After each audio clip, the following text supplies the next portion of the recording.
Hola, ¿qué tal? ¿Cómo estás? En este vídeo vamos a hacer el test de repaso de Política de Inmigración, Régimen de los extranjeros en España y Derecho de asilo y condición de refugiado. Vamos con la primera pregunta.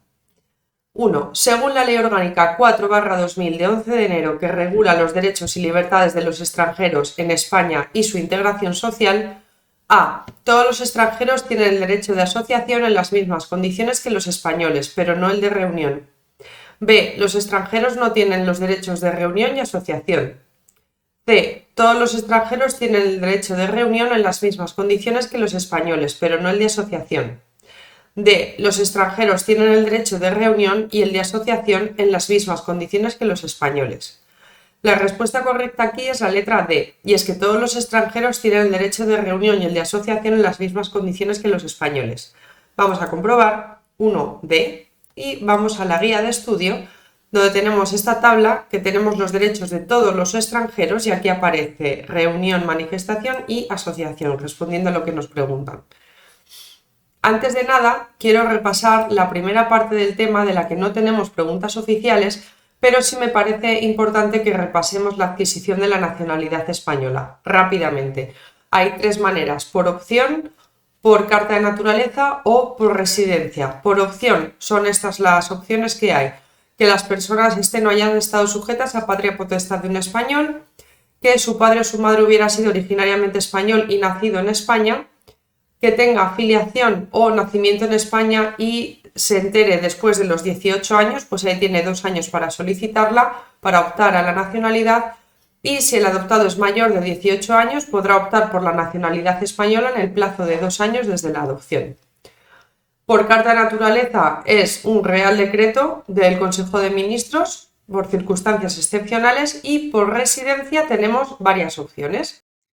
Perdona la interrupción, este es un contenido de prueba, de demostración de lo que ofrecemos desde simplificatusopos.es. Si te parece útil, si crees que te puede ayudar a preparar tu oposición, ponte en contacto con nosotros o acude a nuestra página para ver con más detalle qué es lo que ofrecemos y de qué manera podemos ayudarte. Sin más, te dejo con el vídeo, espero que te sea muy útil. Hasta pronto.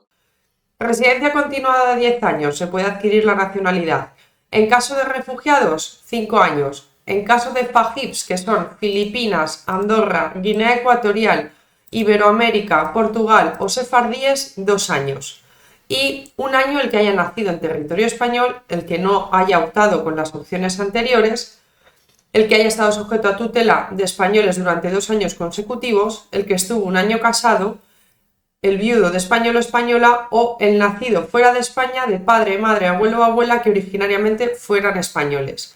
Todos ellos tienen que ser mayores de 14 años, prometer fidelidad al rey, renunciar a su anterior nacionalidad, excepto los fajips, que esto es una palabra que me he inventado yo, y que se inscriban en el registro civil. En los casos de carta por naturaleza o residencia, la concesión de la nacionalidad prescribe a los 180 días de la concesión.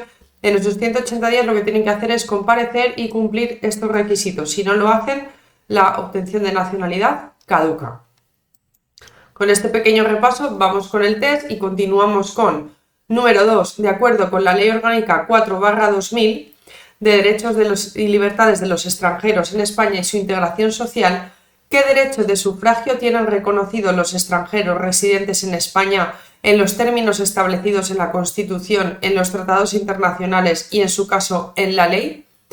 A. Podrán ser titulares del derecho de sufragio en las elecciones municipales. B. Podrán ser titulares del derecho de sufragio en las elecciones municipales y autonómicas. C. Podrán ser titulares del derecho de sufragio en las elecciones municipales, autonómicas y estatales. D. Podrán ser titulares del derecho de sufragio en las elecciones municipales, autonómicas, estatales y europeas.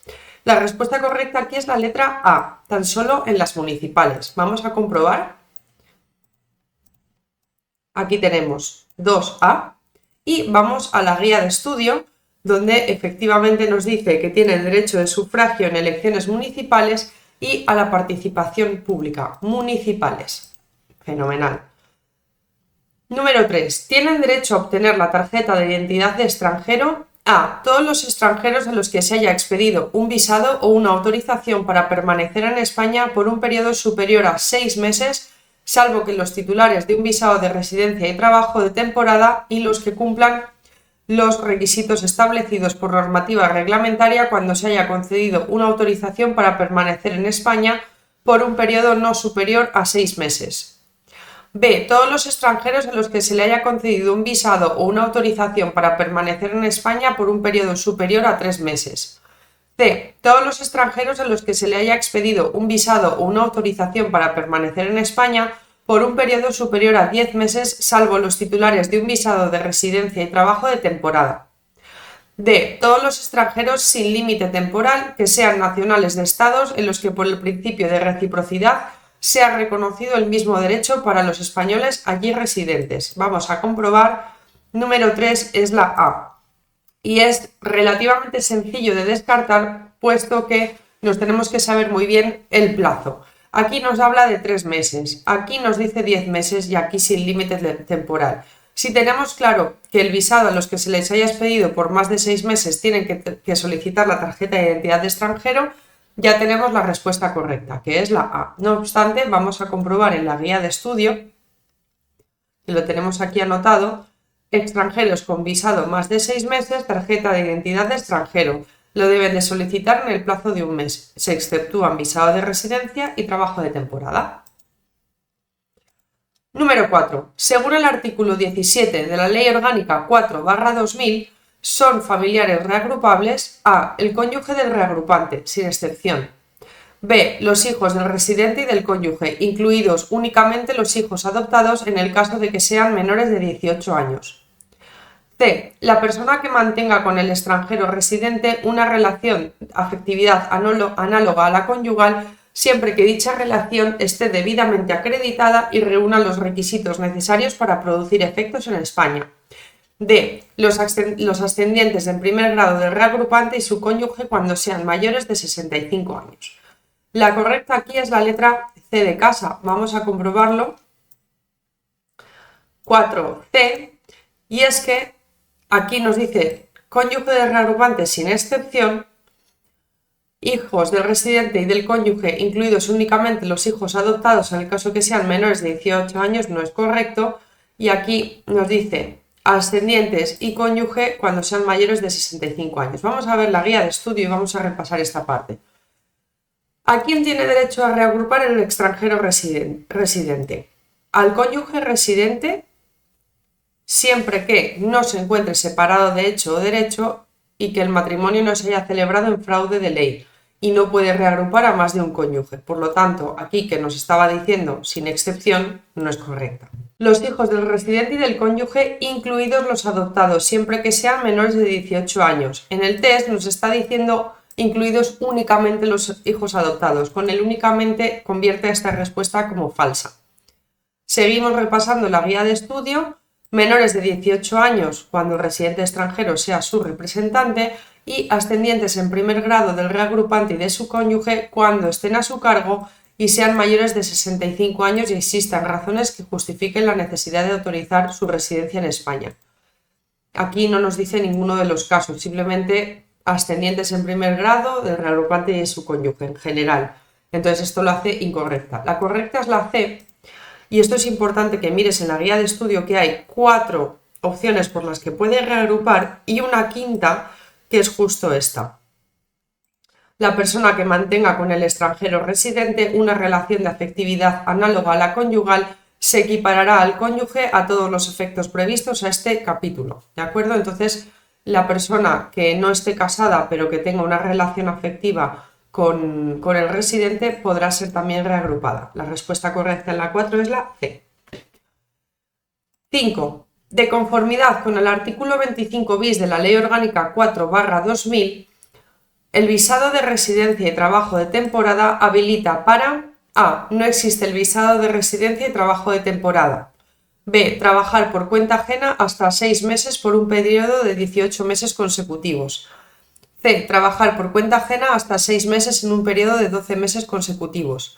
D. Trabajar por cuenta ajena hasta 9 meses en un periodo de 12 meses consecutivos. La correcta aquí es la D de Dinamarca. Vamos a comprobar. 5D. Y vamos a la guía de estudio. Solo por repasar. Los requisitos para entrar en el territorio tiene que ser en un puesto, tiene que tener documentación, no tiene que estar sujeto a prohibiciones, debe de presentar los documentos que justifiquen las condiciones de la estancia, acreditar medios de vida suficientes y un visado. Dentro de estos visados tenemos aquí los tipos de visado y por el que nos estaban preguntando es el de residencia y trabajo de temporada, que ha sido el más preguntado, que habilita para trabajar por cuenta ajena hasta 9 meses en un periodo de 12 meses consecutivos, 9-12. De acuerdo con el artículo 29 de la Ley Orgánica 4/2000, ¿en qué situación administrativa puede encontrarse un extranjero en España? A. En situación regular o irregular. B. En situación de estancia o residencia. C. En situación de turismo legal o ilegal. D. De estancia temporal por reagrupación familiar. Bueno, la correcta aquí es la B de Barcelona, en situación de estancia o residencia, y vamos a comprobar justo 6B. No obstante, vamos a la guía de estudio, donde tenemos enumeración de las situaciones. Los extranjeros podrán encontrarse en España en las situaciones de estancia o residencia. De conformidad con el artículo 30 de la Ley 4/2000 de 11 de enero sobre derechos y libertades de los extranjeros en España y su integración social, y sin perjuicio de lo dispuesto en el artículo 33 para la admisión a efectos de estudios, intercambio de alumnos, prácticas no laborales o servicios de voluntariado, se entiende por estancia la permanencia en territorio español por un periodo de tiempo: A. No superior a 6 meses. B. No superior a un año. C. No superior a 120 días. D. No superior a 90 días. La correcta es la letra D de Dinamarca. Vamos a comprobar 7D. Y vamos a la guía de estudio, al artículo 30, donde justo aquí tenemos: estancia es la permanencia en un territorio español por un periodo de tiempo no superior a 90 días, sin perjuicio de lo dispuesto en el artículo 33. Número 8. Según la Ley Orgánica 4/2000, ¿cuál de las siguientes se considera situación por residencia temporal? A. La situación que autoriza permanecer en España por un periodo superior a 30 días e inferior a 5 años. B. Por un periodo superior a 90 días e inferior a 5 años. C. Por un periodo superior a 3 meses e inferior a 10 años. D. Por un periodo superior a 30 días e inferior a 10 años. Bueno, la respuesta correcta es la B de Barcelona. Vamos a comprobarlo, 8B. Y es que sabiendo que la estancia son 90 días, ya sabemos que el mínimo van a ser 90, con lo cual podríamos descartar todas, pero aún así tenemos que saber que el máximo de la residencia temporal son 5 años, por lo tanto descartamos la C y la D. No obstante, vamos a comprobarlo en la guía de estudio. Hemos dicho que la estancia es no superior a 90 días. La residencia puede ser residencia temporal o residencia de larga duración. Y la temporal, aquí lo tenemos, que es por la que nos preguntaban, autoriza permanecer en España por un periodo superior a 90 días e inferior a 5 años. Justo lo que tenemos aquí en la letra B. Número 9. De acuerdo con la Ley Orgánica 4/2000, se considera una falta grave: A. Encontrarse trabajando en una ocupación, sector de actividad o ámbito geográfico no contemplado por la autorización de residencia y trabajo de la que se es titular. B. Simular la relación laboral con un extranjero cuando dicha conducta se realice con ánimo de lucro o con el propósito de obtener indebidamente derechos reconocidos en la ley, siempre que tales hechos no constituyan delito. C. La contratación de trabajadores cuya autorización no les habilita para trabajar en esa ocupación o ámbito geográfico, incurriéndose en una infracción por cada uno de los trabajadores extranjeros ocupados. D. Encontrarse trabajando en España sin haber obtenido autorización de trabajo o autorización administrativa previa para trabajar, cuando no cuente con autorización de residencia válida. Nos están preguntando por falta grave. Número 9. Vamos a comprobar D de Dinamarca. Encontrarse trabajando en España sin haber obtenido autorización de trabajo o autorización administrativa previa para trabajar, cuando no se encuentre con autorización de residencia válida. Vamos a comprobar el resto y vamos a ver lo que serían. Ya te comenté que lo más importante de esta ley es toda esta parte que estamos viendo de estancia y residencia. Esto es algo que han preguntado, por lo tanto es materia de estudio.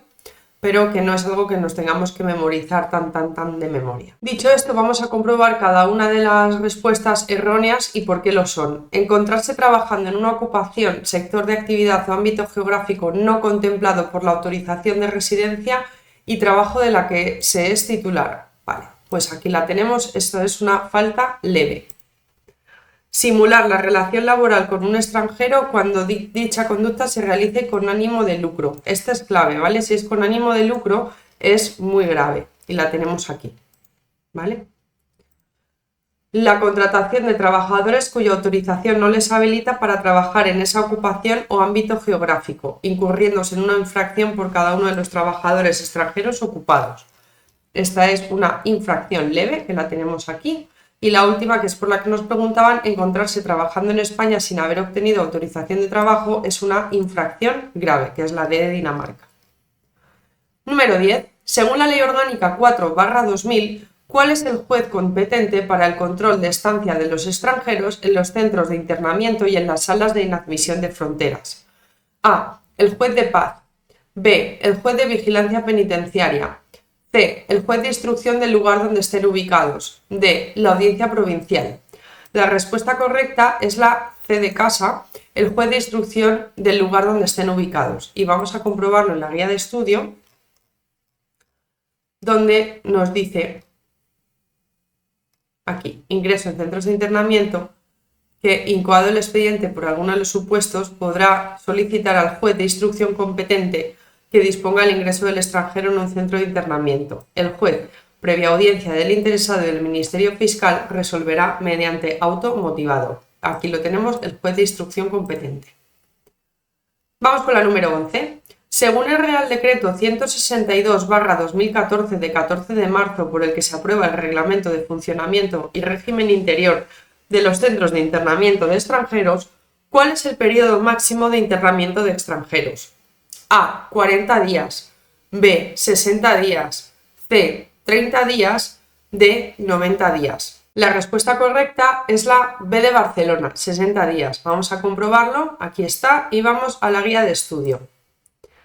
Esto nos están preguntando por un Real Decreto, pero también lo podemos encontrar en la Ley Orgánica 4/2000, en su artículo 72, donde nos dice que el internamiento se mantendrá por el tiempo imprescindible para los fines del expediente, siendo su duración máxima de 60 días. Por tanto, no hace falta indagar en este Real Decreto, es algo que ya tenemos en la Ley Orgánica y que podemos responder.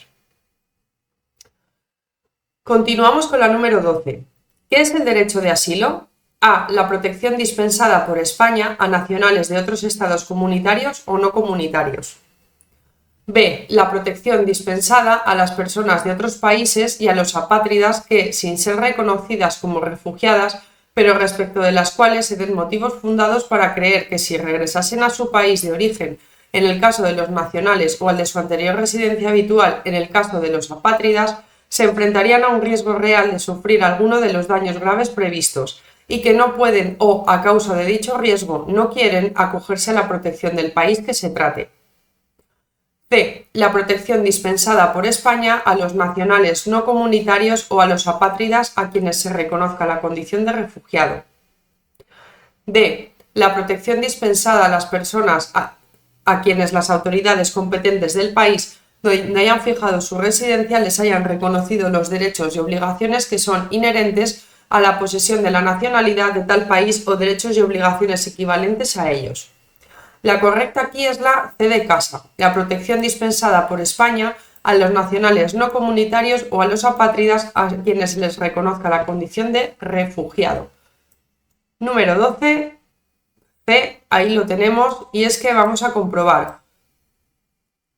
La B es la definición de protección subsidiaria.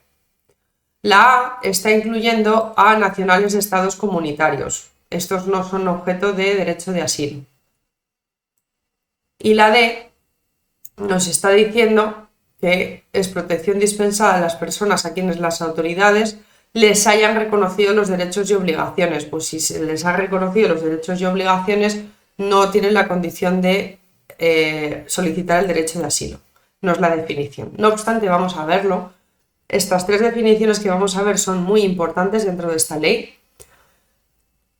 La ley, el objeto que tiene es establecer los términos en que las personas nacionales de países no comunitarios y las apátridas pueden gozar en España de la protección internacional constituida por el derecho de asilo y la protección subsidiaria. Vale. ¿Qué es el derecho de asilo? Es la protección dispensada a los nacionales no comunitarios o a los apátridas a quienes se les reconozca la condición de refugiado. Palabra clave. ¿Por qué? Porque la protección subsidiaria se les concede a quienes no son refugiados. Ahora lo vamos a ver. No obstante, ¿cuál es la condición de refugiado? Bueno, pues la condición de refugiado se reconoce a toda persona que, debido a fundados temores de ser perseguida, y ahora te dice los motivos, raza, religión, nacionalidad, opiniones políticas, pertenencia a un determinado grupo social, de género, orientación sexual, identidad sexual, que se encuentra fuera del país de su nacionalidad y no puede, o a causa de esos temores, no quiere acogerse a la protección de tal país, o en el caso de una apátrida, apátrida es quien no tiene nacionalidad, te lo dice aquí, careciendo de nacionalidad, y hallándose fuera del país donde tuviera su residencia habitual, por estos motivos que hemos mencionado aquí, no puede, o a causa de dichos temores, no quiere regresar.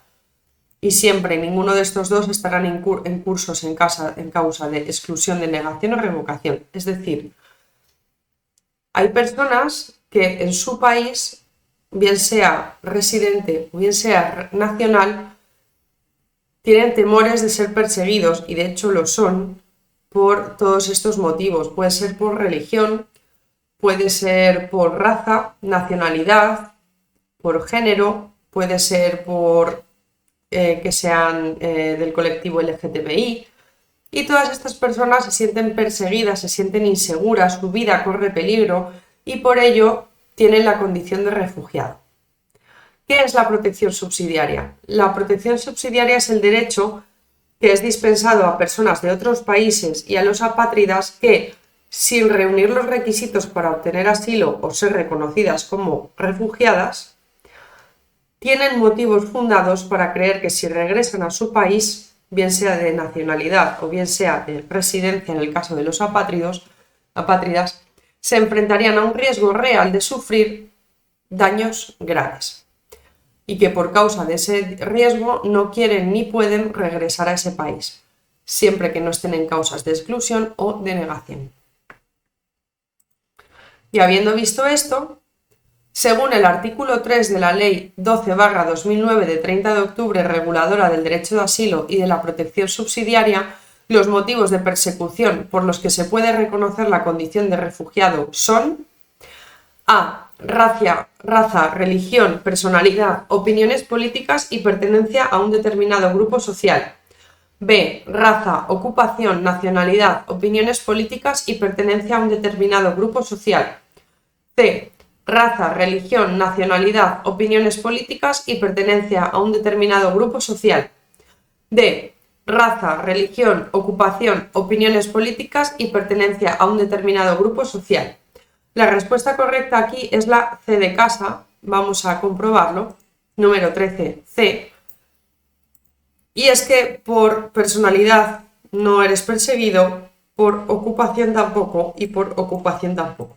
Vamos a comprobarlo en la guía de estudio. Aquí lo tenemos, raza, religión, nacionalidad, opiniones políticas, pertenencia a determinado grupo social y continúa. De género, orientación sexual o de identidad sexual se encuentra fuera de su país de nacionalidad. Por esos motivos se encuentra fuera. Número 14. De acuerdo con la Ley 12/2009, ¿cuál de los siguientes ciudadanos no podrá gozar de protección internacional en España? A. Apátrida. B. Serbio. C. Croata. D. Ruso. La respuesta correcta es la C de casa, croata. Vamos a comprobar 14C y vamos a ver los motivos.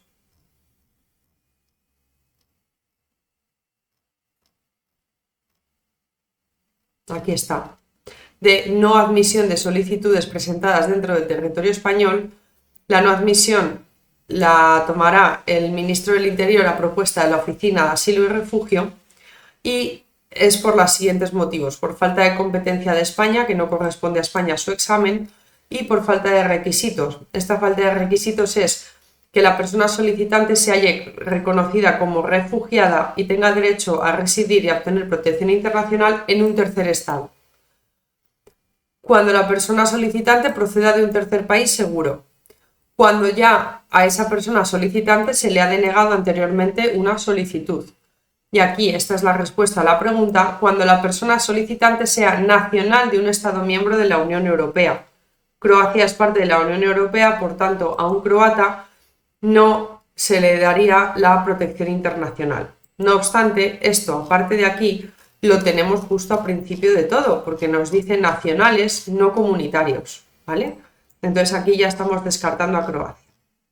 Aquí tenemos las causas de exclusión de refugiados y de la protección subsidiaria, que estas tres coinciden. Por eso lo he puesto en una tabla para que te lo estudies de una manera más sencilla. Y lo mismo con las causas de denegación, son las mismas para el derecho de asilo y para la protección subsidiaria. Vamos a repasar el procedimiento, y es que la solicitud se inicia con la comparecencia personal de los interesados, que debe realizarse en el plazo máximo de un mes desde que entra en el territorio español. Una vez se presenta la solicitud, pues tendrá derecho a esta serie de cosas y también será informada del procedimiento, de sus derechos, de la posibilidad de contactar con el ACNUR y ONGs, de las consecuencias del incumplimiento de sus obligaciones y de los derechos y prestaciones sociales. En el momento en que se presenta la solicitud, ya no podrá ser objeto de retorno, devolución o expulsión hasta que se resuelva. También se va a suspender la extradición hasta que se resuelva y tendrá derecho a un abogado.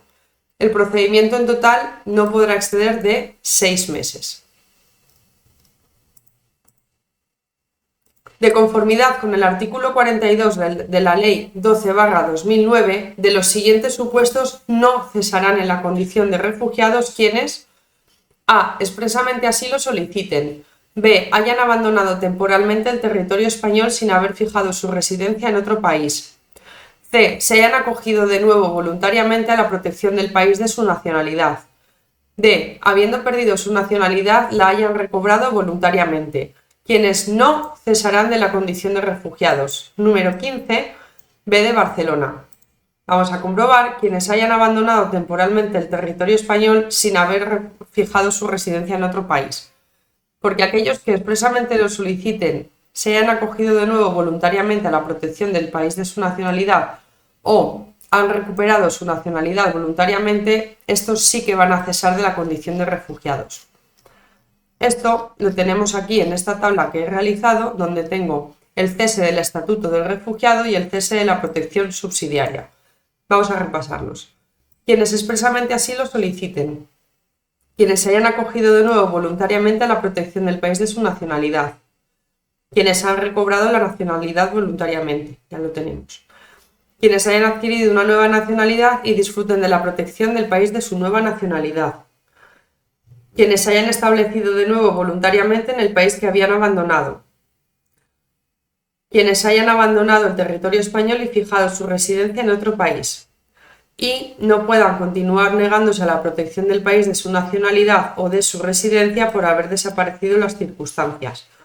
Estas dos coinciden con la letra C del cese de la protección subsidiaria, y es que cesan las circunstancias. Y esta se repite: hayan abandonado el territorio español y fijado su residencia en otro país y expresamente así lo soliciten, son también motivos de cese de la protección subsidiaria.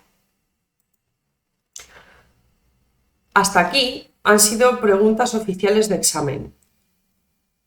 Número 16. De conformidad con el artículo 17 de la Ley 12/2009, reguladora del derecho de asilo y la protección subsidiaria, el procedimiento se inicia: a. con la presentación de la solicitud en la sede electrónica en el plazo máximo de un mes desde la entrada en territorio español.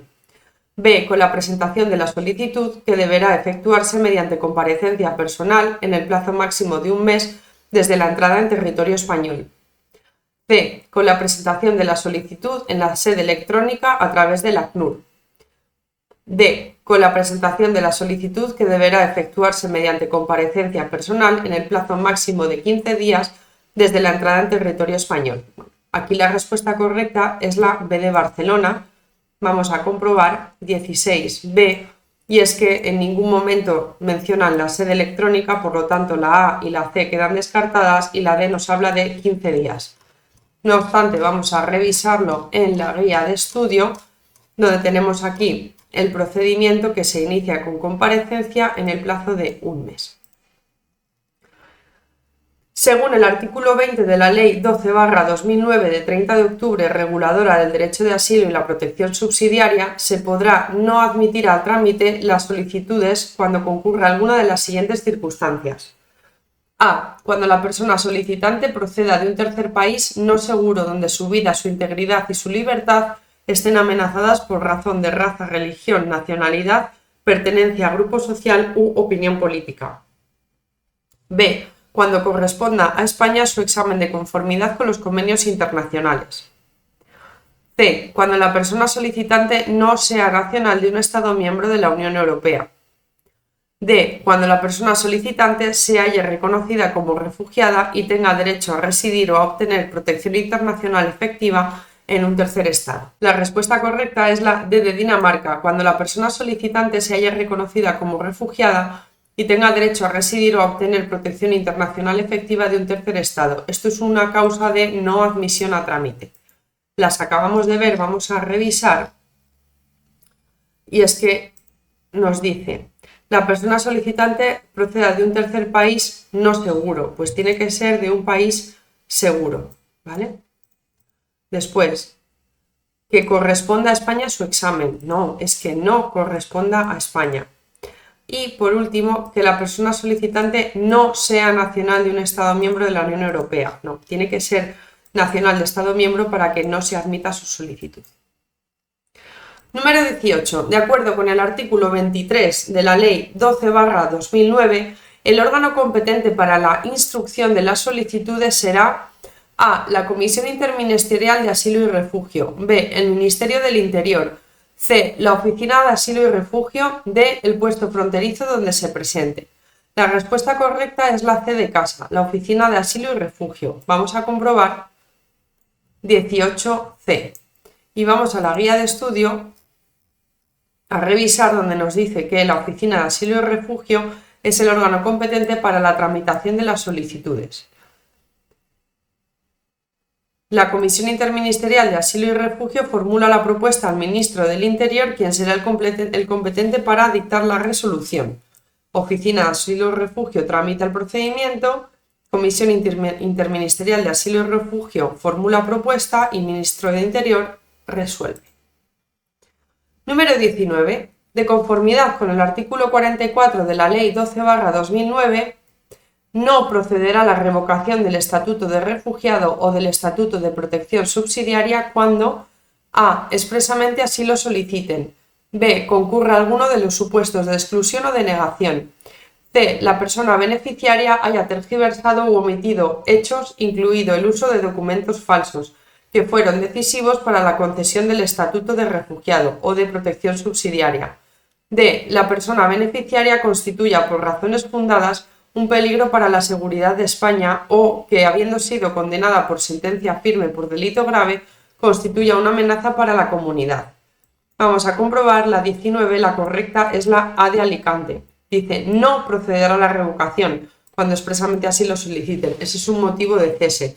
El resto de motivos que tenemos aquí sí son motivos de revocación. Vamos a comprobarlo.